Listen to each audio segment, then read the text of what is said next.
Salut les héroïnes! Alors dans une précédente vidéo, on a parlé de pourquoi la femme à haut potentiel est une des meilleures candidates au burn-out. On a vu aussi deux autres formes d'épuisement professionnel, le bore-out, donc l'épuisement professionnel par l'ennui, et aussi le burn-out, l'épuisement professionnel par manque de sens.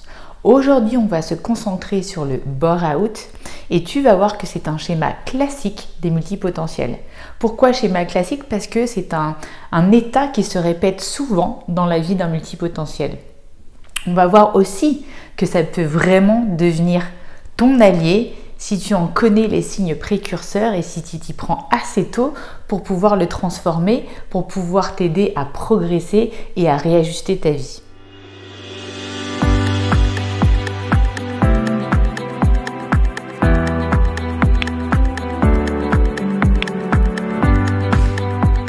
Pour celles et ceux qui ne me connaissent pas encore, je m'appelle Sandrine Larive, je suis coach et hypnothérapeute et j'accompagne notamment les multipotentiels, les profils multipotentiels à mieux se connaître, à trouver un design de vie qui leur correspond vraiment, à canaliser leurs 1000 idées à la seconde, mais aussi à gagner en productivité. Alors tout d'abord, pour savoir si tu es multipotentiel, je t'invite à aller voir la vidéo qui se situe juste au-dessus, qui s'intitule « Es-tu multipotentiel ? 15 traits pour découvrir ta multipotentialité ». Alors souvent quand on est multipotentiel, on aime bien faire plusieurs choses en même temps. On aime aussi apprendre, découvrir parce qu'on a une soif de curiosité énorme. Et du coup, on connaît aussi souvent un sentiment d'ennui. L'ennui doit être quelque chose de familier pour toi et parfois depuis la tendre enfance. Alors ça a pu commencer dans tes activités extrascolaires. Tu faisais une activité, puis en fait rapidement tu as eu envie d'en faire d'autres, et puis 2, et puis 3. Ça peut être aussi la première fois que tu as fait un stage, au bout de 6 mois, tu avais l'impression que tout était déjà familier. Et puis après, ça a sûrement continué encore. Par exemple, lors de tes derniers jobs, au bout de 2 ans, tu as senti quand même que tu avais fait le tour du poste et que tu étais prêt à passer à autre chose. Alors qu'on te dit en général dans une entreprise qu'il faut attendre des fois 3 à 4 ans pour passer à quelque chose d'autre. Et là, eh bien évidemment, ce sentiment de lassitude s'est installé. Et ce sentiment, c'est Peter Werder et Philippe Rösslin, deux consultants suisses qui lui ont donné son nom, le bore-out, qui vient de l'anglais boredom, qui veut dire ennui. C'est donc cette monotonie, ce sentiment de désintérêt, de désœuvrement, qui entraîne une certaine lassitude. Voyons maintenant les deux grandes sources d'ennui qu'on a pu identifier. La première, c'est le manque en termes de quantité de travail. Autrement dit, tu n'as pas assez de tâches allouées dans ton périmètre d'intervention au travail.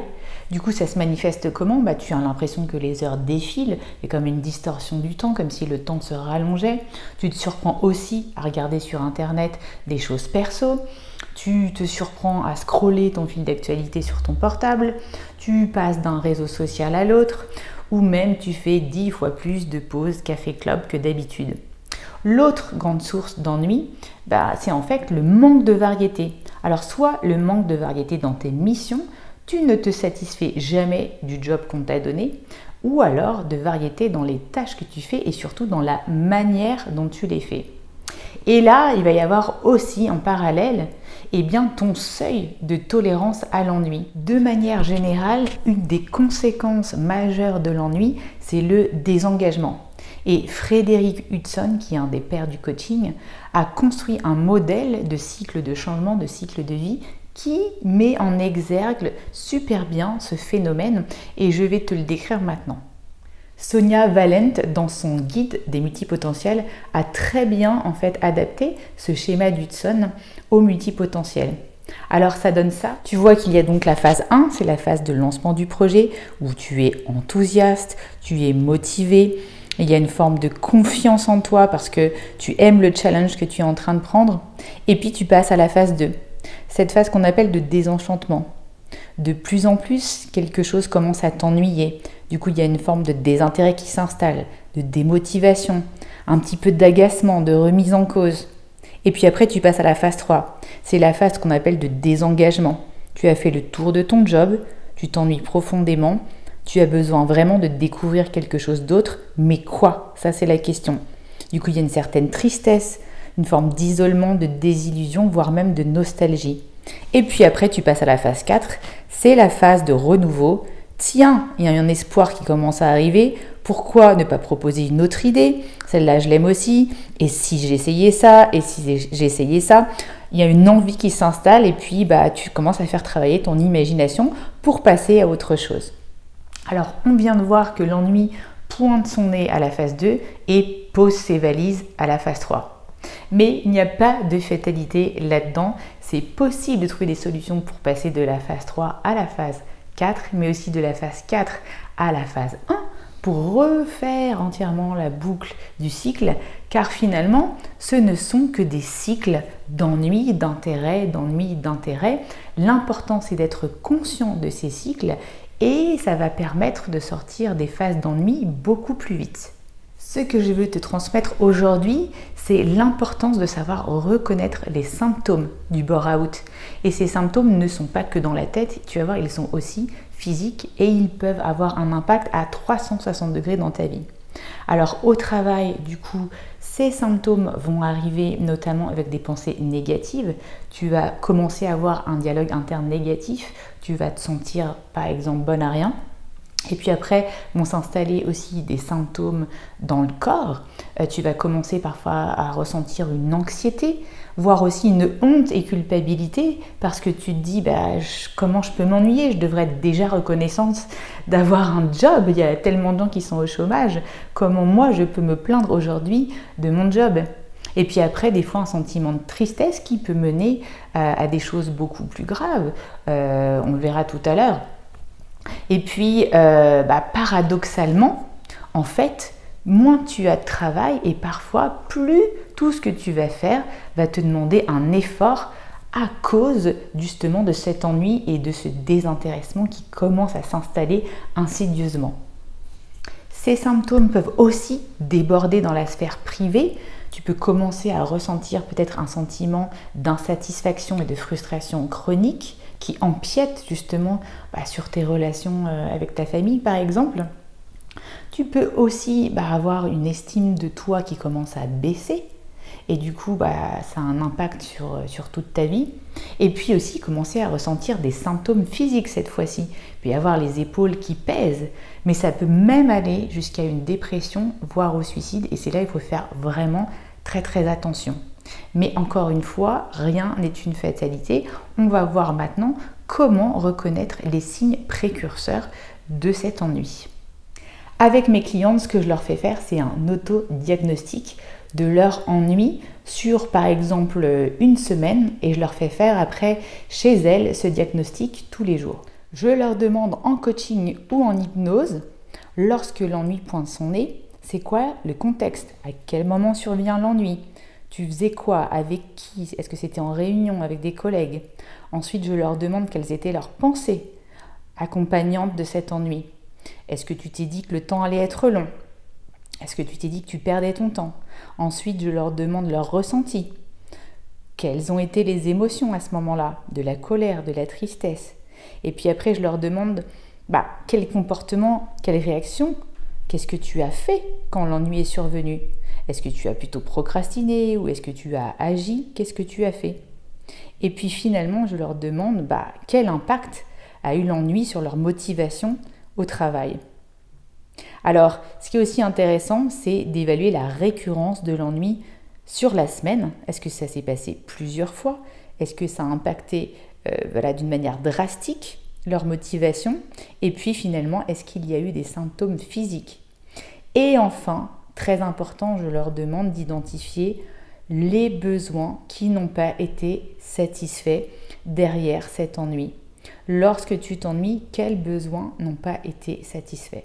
Et bravo, à partir de cet auto-diagnostic, tu es prête maintenant pour trouver des solutions pour sortir de l'ennui. Mais avant, ce qui est important, c'est que je te pose des questions générales qui vont te faire réfléchir. Par exemple, qu'est-ce que tu voudrais ajouter, supprimer ou changer dans ton job? Quels objectifs tu aurais envie d'atteindre? Changer de service, t'améliorer en compétences, faire une reconversion et donc changer de métier? Et aussi, par exemple, est-ce qu'il y a des choses que tu voudrais changer dans ton job actuel ou en dehors qui vont te permettre justement de sortir de l'ennui? Des solutions, il en existe à la fois dans ton périmètre professionnel, mais aussi en dehors. Et on va commencer par les solutions que tu peux avoir dans ton périmètre professionnel. Alors, pour ça, à un moment donné, la question, c'est d'agir, de proposer, de demander, bref, de mettre en œuvre quelque chose, d'en parler. Et tu as plusieurs solutions. Si tu veux apprendre et te former, tu peux par exemple demander des formations. Il y a souvent dans les entreprises qu'on appelle un CPF, un compte professionnel de formation. Autant s'en servir. Moi, souvent, on m'a dit en entreprise, mais comment tu fais pour obtenir autant de formations et de choses qui te font grandir? Je leur dis tout simplement, je demande. Et si je demande et qu'il y a une personne qui me dit non, je demande à une autre personne. C'est comme ça que j'ai obtenu des exécutifs coaching, des formations, beaucoup plus que les personnes que je côtoyais tous les jours. Tu peux aussi proposer un nouveau projet.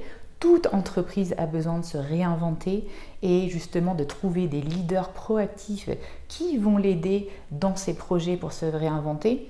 Et toi, tu es peut-être cette bonne personne qui va aider l'entreprise à aller dans son sens.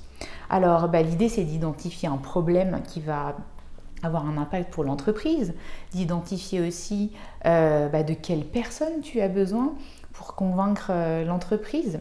De quel budget tu as besoin, etc. etc. Moi, par exemple, j'avais fait un projet de programme de Women in Leadership pour aider les femmes justement dans l'entreprise à avoir plus de leadership.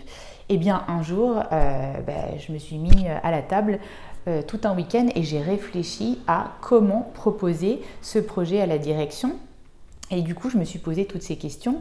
Et puis le lundi matin, j'étais voir le DG et je lui ai proposé ce nouveau projet. Et évidemment, il a dit, je te donne carte blanche.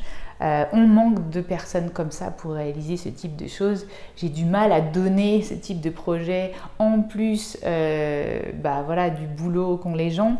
Donc, ça me fait plaisir que ça soit toi qui me propose. Et bien sûr, je te laisse carte blanche pour réaliser ce projet. Et bien sûr, tout ça est aussi valable si tu es entrepreneur. Mais c'est beaucoup plus facile parce que c'est toi le décideur. Tu peux choisir de faire une formation, tu peux choisir de faire un nouveau projet, tu es le seul capitaine dans ton bateau. Alors bien sûr, tu peux demander plus de missions, des missions transverses, tu peux étudier la charge de travail de ton service, faire un rapport et voir comment tu peux récupérer des tâches d'autres personnes. Tu peux aussi décider de travailler différemment. Donc faire la même chose mais d'une manière différente. Donc tu peux revoir les processus en place dans ton entreprise et puis parfois un petit changement va pouvoir te sortir de l'ennui. Et avec le Covid, finalement, on a gagné en souplesse, en travail, en lieu de travail, alors tu peux penser aussi à alterner les postes de travail. Un jour, tu peux travailler en entreprise, un autre jour à la maison, un autre jour dans un espace de coworking pour rompre la solitude et casser la routine. C'est à toi de voir un petit peu comment tu veux mixer tout ça. Alors après, comme on l'a dit, il y a aussi des solutions en dehors de ton périmètre de travail. Soit tu vas pallier à cet ennui justement en renforçant le plaisir que tu vas prendre dans d'autres activités extra-professionnelles, ou tu vas aussi carrément être prête peut-être pour changer de job. Mais là, comme tu auras pu identifier toutes les sources d'ennui de ton job actuel, eh bien là, c'est la possibilité de prendre du temps enfin pour trouver un job qui te corresponde, qui pallie à cette source d'ennui. Et comme tu l'auras bien anticipé, tu vas prendre plaisir à planifier tout ça pour le futur. Et là, s'offre par exemple la possibilité à toi de réduire ton temps de travail, par exemple de prendre un 80%, un 90%, ou bien par exemple de prendre un congé sabbatique et de réfléchir à ce moment-là à comment monter ton entreprise. Qui dit burn-out dit aussi avoir le courage d'en parler aux autres, avoir le courage d'en parler peut-être à la médecine du travail, à un thérapeute pour faire un bon diagnostic parce que parfois on ne comprend pas bien tous les facteurs qui sont en cause, et surtout en parler aussi directement à ton boss. Et parler à ton boss, c'est aussi utiliser les bases de la communication non violente, autrement dit la CNV, c'est-à-dire parler de ses ressentis, ne pas faire de reproches à ton boss sur tes sources d'ennui, sinon il va se braquer, et surtout venir avec des solutions, ça c'est super important, lui donner l'impression que vous allez co-créer ces solutions contre ton ennui. Et puis bien sûr, tu es une super héroïne. Donc l'idée, ça serait aussi que tu t'entoures de super héroïnes qui ont les mêmes problèmes que toi et qui te ressemblent. Quand on est seul, on va vite, mais quand on est plusieurs, on va beaucoup plus loin. Si tu as aimé cette vidéo, je te propose de me laisser un petit pouce et ça permettra à d'autres multipotentiels de prendre connaissance des conseils et des astuces que je donne dans cette vidéo. Et surtout, l'important c'est de partager. Alors toi, si tu as trouvé des solutions, si tu as trouvé comment apprivoiser ton ennui pour en faire une force, eh bien peut-être que ça va intéresser d'autres personnes. Alors je t'invite à partager tout ça en commentaire. Et je vous dis bye bye les héroïnes, à bientôt pour une nouvelle vidéo. Ciao!